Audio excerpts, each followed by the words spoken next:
இது வந்து கீரை வடை பண்ண போகிறோம். கீரை வடைக்கு வந்து அரைக்கீரை, முளைக்கீரை, பாலக் எடுத்துன்னு இருக்கேன். பாலக் அவைலபிள்னால முருங்கைக்கீரையிலையும் பண்ணலாம். அப்புறம் இதுக்கு வந்து வெங்காயம் வந்து சின்ன சின்னதாக சாப் பண்ணியிருக்கேன். இது இதில் போட்டுக்கலாம். அதுக்கப்புறம் வந்து இதுக்கு வந்து காரம் வந்து பச்சை மிளகா தான், ரெட்டு சில்லி பவுடர்லாம் கிடையாது. அப்புறம் இது வந்து ஜிஞ்சர் கார்லிக் பேஸ்ட்டு. அப்புறம் இது பெருங்காயம்.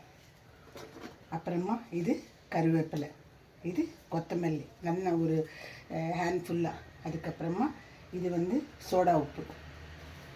ஸோ இது எல்லாத்தையும் ஒன்றா போட்டு இதில் வந்து தேவையான அளவு உப்பு.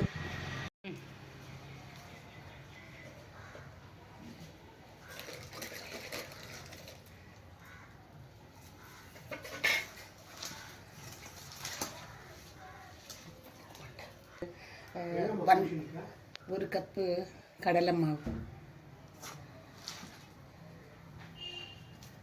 அப்புறம் இது அரை கப்பு மைதா மாவு.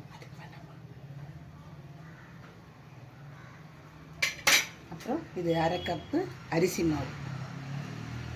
இதில் வந்து இதில் பச்சை எண்ணெயே கொட்டிக்கலாம். இதெல்லாத்தையும் சேர்த்து மிக்ஸ் பண்ணணும். இதுலேயே வெங்காயத்தில் இருக்கிற தண்ணி, ஜிஞ்சர் கார்லிக் பேஸ்ட்டில் இருக்கிற தண்ணி எல்லாமே சேர்ந்து, கீரையில் இருக்கிற தண்ணி எல்லாமே சேர்ந்து இதுவே நல்லா எல்லாம் பைண்டிங் ஆகிடும்.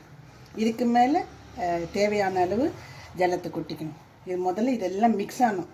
பச்சை மிளகா, உப்பு, ஜிஞ்சர் கார்லிக் பேஸ்ட்டு, சோடா உப்பு எல்லாம் மிக்ஸ் ஆகணும். இதை மைதா மாவு எதுக்கு போடுறதுன்னா அது வந்து ஸ்டிக்கி ஆகிறதுக்கு, அதுக்காக தான் போடுறது. அரிசி மாவும் கடல மாவும் டேஸ்ட்டுக்கு திக்காக தான் இருக்குது. இதுக்கு மேலே ஃபியூ ட்ராப்ஸ் போட்டால் போதும்.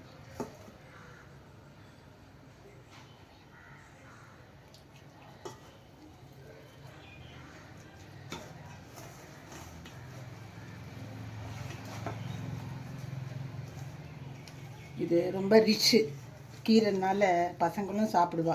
கீரையாக கொடுத்தா சாப்பிட மாட்டா, வடையாக கொடுத்தா சாப்பிடுவா.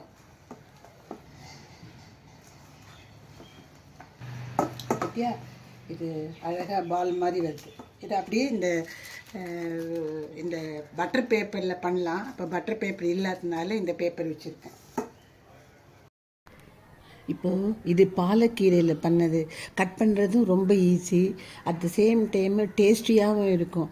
அரைக்கீரை முளைக்கீரை விட பாலக்கீரையில் அது டெண்டராக இருக்கிறதா ரொம்ப நல்லா டேஸ்டியாக இருக்கும். இந்த வடை வந்து ஈவினிங் ஸ்நாக்குக்கு ஒரு நல்ல ஹெல்த்தி ஃபுட்டு இது.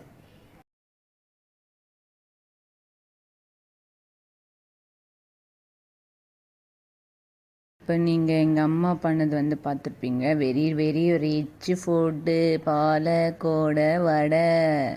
ஸோ இதை வந்து சாப்பிட்டு மகிழ்ந்துருங்க. தேங்க்யூ, பாய்.